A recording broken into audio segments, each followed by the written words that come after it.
Assalamualaikum warahmatullahi wabarakatuh. Saya mau bertanyakan Buya ya, bagaimana sifat kudrat iradati Gusti Allah? Kadang-kadang saya itu masih sering terpeleset untuk menambah keyakinan, mohon dijelaskan. Pun sematan mawon. Wassalamualaikum warahmatullahi wabarakatuh. Sifat kudrah sifatun qadimatun azaliyatun qaimun bidzatihi subhanahu wa ta'ala.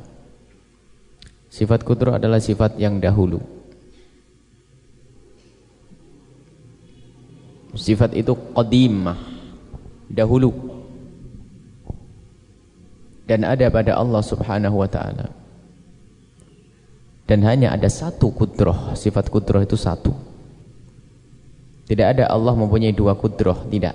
Sifat kudrah Allah itu hanya satu. Sebab kalau sifat kudrah Allah itu dua, itu belum tauhid.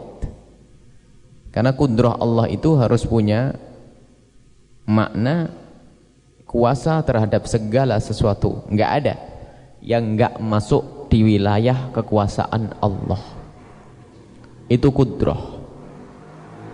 Jadi Allah kuasa atas semuanya. Dan iradah adalah Allah berkehendak. Dua-duanya ini menjadikan pemahaman yang salah akan keduanya ini muncul kelompok-kelompok yang sesat.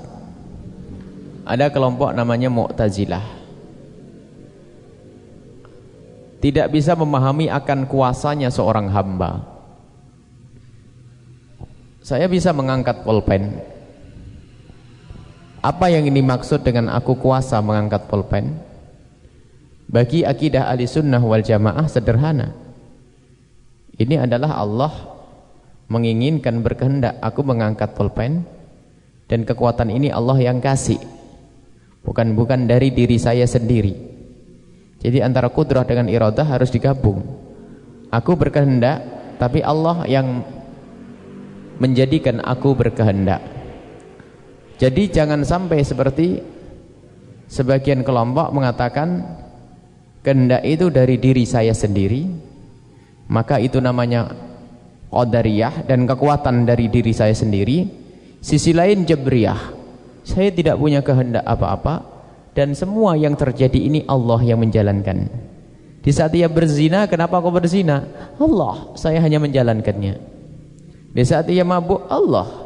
Itu adalah jabriyah yang tidak benar di dalam memahami akidah. Dia tidak faham bahwasanya dia juga punya kehendak. Ini adalah termasuk pembahasan yang panjang tentang iradah kita itu bagaimana di hadapan iradah Allah. Sifat kemauan kita, kehendak kita di hadapan Allah Subhanahu wa taala itu seperti apa? Ini dibahas dalam panjang lebar. Allah berkehendak. Bagaimana dengan kita? Sebagian orang mengatakan, "Ini saya berkehendak. Ini kemauan saya sendiri. Saya mau ngangkat pulpen. Ini saya berkehendak." Seolah-olah Allah tidak ada campur tangan di sini, tidak ada ikut-ikutan di sini. Saya berkehendak. Tapi giliran dia kehujanan, nggak dapat tempat untuk berlindung, kedinginan, gemeteran, suruh diamkan tangannya. Coba diamkan, nggak bisa. Siapa yang gerakkan tanganmu? Allah. Coba kalau memang kamu punya kehendak kan bisa hentikan. Tidak bisa dia menghentikan gerak tangannya. Artinya di sini memang ada kuasa Allah dan kehendak Allah Subhanahu wa taala. Makanya dalam bahasa sederhana, kehendak kita itu ada. Tapi ketahuilah, kehendak yang ada di dalam hati Anda menginginkan ini dan itu. Lalu Anda berkehendak pergi ke sini. Anda berkehendak untuk menulis, lalu Anda menulis. Itu adalah kehendak Anda. Benar kehendak Anda, tapi kehendak Anda itu ada karena Allah berkehendak. Dalam bahasa singkat tolong dicatat. Allah berkehendak untuk Anda berkehendak. Itu saja, sederhana. Daripada bicara panjang lebar yang ruwet. Allah menghendaki Anda berkehendak. Selesai. Artinya kehendak Anda itu karena Allah menghendaki. Jika Allah tidak menghendaki Anda berkehendak, tuh lihat orang yang tidak mau ngaji. Allah tidak menghendaki dia berkehendak ngaji. Jadi pembahasan panjang, apakah kehendak kita ini ada maknanya atau tidak, ini dibahas oleh ulama dengan kalimat yang panjang lebar. Ternyata bisa disimpulkan dalam kalimat yang sederhana, Allah berkehendak agar Anda berkehendak.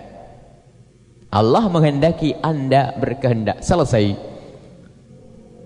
Anda punya kuasa pun sama. Allah kuasa dan menghendaki Anda punya kekuatan. Sementara hakikat kekuatan Anda ini dari Allah. Nggak ada orang mah, saya kuat nih dengan diri saya sendiri, saya pukul bisa. Masya Allah. Nggak benar. Kita bisa memukul karena Allah memberikan kepada kita kekuatan. Tapi hakikat kudrah itu adalah hakikat yang punya adalah Allah. Sifat Allah subhanahu wa ta'ala kuasa. Dan Allah kuasa atas segala sesuatu. Tidak ada yang terlepas dari kuasa Allah subhanahu wa ta'ala. Ini adalah pembahasan insyaAllah. Benar nanti kalau sudah kita masuk bab tauhid, insyaAllah kita harus selama ini tauhid kita ini kurang. Sedikit demi sedikit nanti harus kita sisipkan masalah tauhid, keimanan kepada Allah subhanahu wa ta'ala.